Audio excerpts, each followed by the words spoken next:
I needed to see something up close. You know, that's what I realized that I needed to do with my heart, with my character. I needed a way to bring specific aspects of my life into clear view so that I could do something about it. I needed a way to do something about the change that I hoped for. I needed vision for my life. That is where my one word was born. I ditched my long list of resolutions and I started choosing just one word as my focus. One word that represented an aspect of my character that I most wanted God to transform in the coming year. And then I would spend the entire year focused on that one word. In that year, I discovered the power of vision and the power of focus. You know, we marvel at visionaries who seem to have a single-minded focus.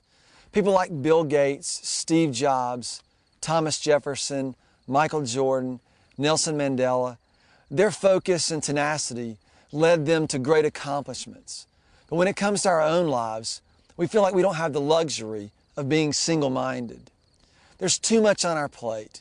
Too much will go undone if we put all of our focus into one thing. And that just doesn't feel like an acceptable trade-off. You see, focus is essential to getting things done. And spiritual formation for me and for you will require concentration. As Howard Hendricks once said, the secret to concentration is elimination. It's focus. Doing my one word will concentrate your efforts in a single direction to effect change. And this is really the power of personal vision. A few years ago, I discovered that I don't have time to live my life.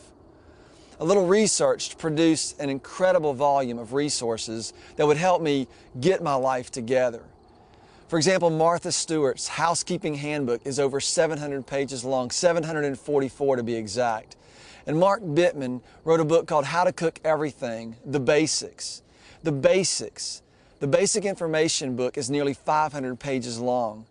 Even the car maintenance manual is 82 pages long for my 1989 Volvo station wagon.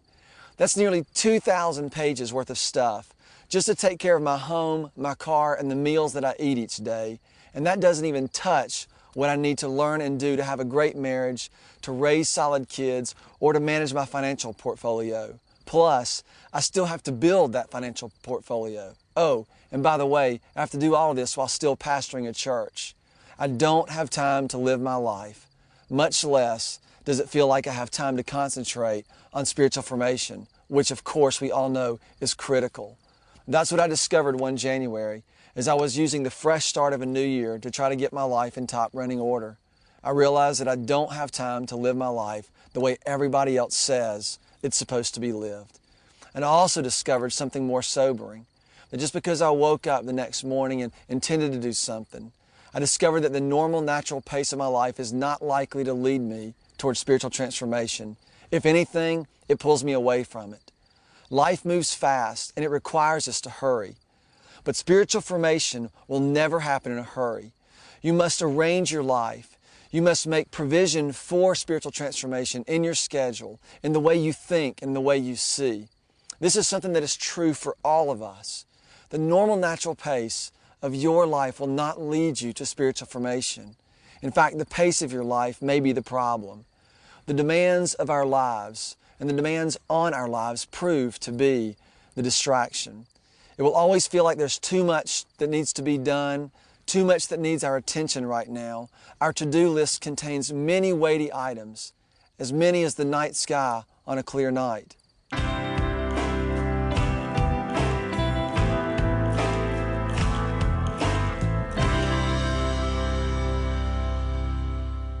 I love January, New Year's to be specific.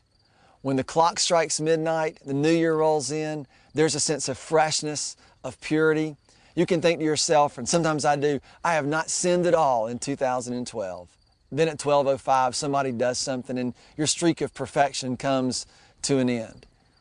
But truly the reason I love New Year's is not because of a perfection streak, but really because it's full of hope. People everywhere are thinking about the future and the potential that it holds. People are making promises to change, and these are the topic of every conversation and nearly every news show.